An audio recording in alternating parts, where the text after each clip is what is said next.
મિત્રો સ્વાગત છે તમારું અમારી ચેનલમાં। કેવી રહી શકે છે આગામી દિવસોમાં ઠંડી, તેમજ શા માટે ઠંડી જોવા નથી મળતી? આ ઉપરાંત એક માવઠાની અસર થવાની છે। લાંબા સમય બાદ સૌરાષ્ટ્ર ગુજરાતમાં જોવા મળશે માવઠું, તેને લગતી સંપૂર્ણ વાત કરીશું મિત્રો, માટે વિડીયો પૂરો જોવા વિનંતી। સૌથી પહેલાં મિત્રો તાપમાનની વાત કરીએ તો તાપમાન છે એ નોર્મલથી સામાન્ય નીચું ચાલી રહ્યું છે। જો કે બપોરના સમયે હજુ પણ ગરમીનો અનુભવ જોવા મળી રહ્યો છે। સવારે અને વહેલી સવારે તેમજ રાતના સમયે છે સારી એવી ઠંડી જોવા મળી રહી છે, પરંતુ બપોરના સમયે તાપમાન વધુ જોવા મળી રહ્યું છે। તાપમાનની મુખ્યત્વે વાત કરીએ મિત્રો તો 24 તારીખના રોજ મોટાભાગના શહેરોમાં છે એ 27થી લઈ અને 29 ડિગ્રી જેટલું મહત્તમ તાપમાન જોવા મળશે સૌરાષ્ટ્ર ગુજરાતમાં। જ્યારે રાતે અને વહેલી સવારની વાત કરીએ તો સારી એવી ઠંડી જોવા મળશે મિત્રો। વહેલી સવારનું તાપમાન છે એ 16થી લઈ અને 17 ડિગ્રી જેટલું વિવિધ વિસ્તારોમાં જોવા મળશે, જ્યારે ઉત્તર ગુજરાતના વિસ્તારોમાં છે એ 12થી લઈ અને 14 ડિગ્રી જેટલું તાપમાન જોવા મળશે મિત્રો આગામી 4થી 5 દિવસ।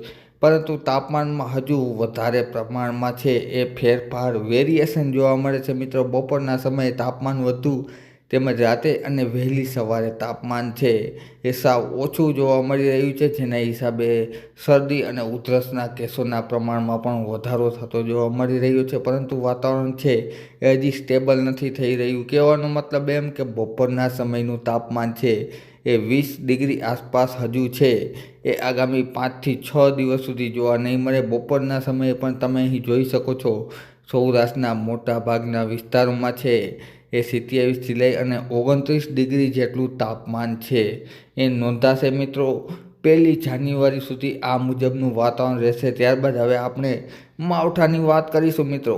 વાત કરીએ મિત્રો મહત્ત્વની માવઠાની, લાંબા સમય બાદ માવઠું જોવા મળશે, પરંતુ આ માવઠા ઉપર હજુ પણ એક પ્રશ્ન છે કે આ માવઠું છે એ સીમિત વિસ્તારમાં જોવા મળશે કે મોટા પ્રમાણમાં મોટા વિસ્તારમાં, તેમજ સાથે સાથે માવઠાની તીવ્રતા વધુ રહેશે કે ઓછી, તેને લગતી વાત છે એ આપણે કરીશું મિત્રો। 29 તારીખના રોજ છે એ એક પશ્ચિમી વિક્ષોભ, મજબૂત પશ્ચિમી વિક્ષોભ છે એ આવી રહ્યું છે, જેના હિસાબે છે અફઘાનિસ્તાન સાથે સાથે દુબઈના વિસ્તારો, આ ઉપરાંત ઈરાન વિસ્તારમાં છે એ ભારે વરસાદ, ગાજવીજ સાથે ભયંકર વરસાદ જોવા મળશે। ત્યારબાદ આ ધીરે ધીરે માવઠું છે એ પૂર્વ તરફ ખસશે અને 29 તારીખ રાતના સમયે છે એ કાશ્મીરના વિસ્તારોમાં સારી એવી છે એ આ પશ્ચિમી વિક્ષોભની અસર થશે, જેના હિસાબે છે એ તારીખ 29-30 તારીખના રોજ કાશ્મીરમાં છે ભારે બરફ વર્ષા જોવા મળશે।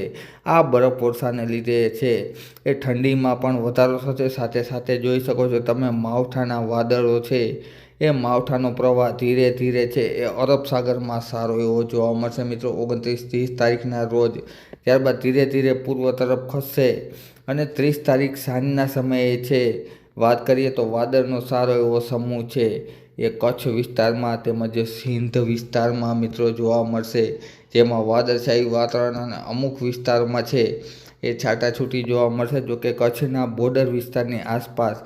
ત્યારબાદ આપણે 31 તારીખની વાત કરીએ તો 31 તારીખના રોજ હાલ મુજબ જોઈએ તો આ માવઠાની અસર છે એ દ્વારકા તેમજ જામનગર, આ ઉપરાંત પોરબંદર સાથે સાથે કચ્છના વિસ્તારોમાં છે બતાવે છે, પરંતુ સીમિત વિસ્તારોમાં છે એ આ માવઠું અસર કરશે 31 તારીખના રોજ। ત્યારબાદ આપણે આગળ વધીએ તો 1 જાન્યુઆરીના રોજ છે એ માવઠાના વાદળો છે એ મોરબી તેમજ રાજકોટના વિસ્તારોમાં પણ જોવા મળશે। સાથે સાથે અરબ સાગરના વિસ્તારોમાં પણ માવઠાના વાદળો સારા એવા જોવા મળશે। હજુ પણ છે એ આ માવઠું કેટલા પ્રમાણમાં અસર કરશે, કેટલા વિસ્તારમાં કેટલું મજબૂત રહેશે, તેને લગતી મહત્ત્વની અપડેટ છે અમે આવનાર વિડીયોમાં તમારી સમક્ષ રજૂ કરતા રહેશું। શું માવઠું નબળું પડશે કે હજુ પણ માવઠાની તીવ્રતા વધશે, એ જાણવા માટે વિડીયો પૂરો જોવા વિનંતી, તેમજ સાથે સાથે અમારી ચેનલને સબસ્ક્રાઈબ કરી લેજો। અમે આવનારા દિવસોમાં તમારી સમક્ષ વાતાવરણને લગતી મહત્ત્વની વાત રજૂ કરતા રહેશું। વિડીયો જોવા બદલ ખૂબ ખૂબ આભાર।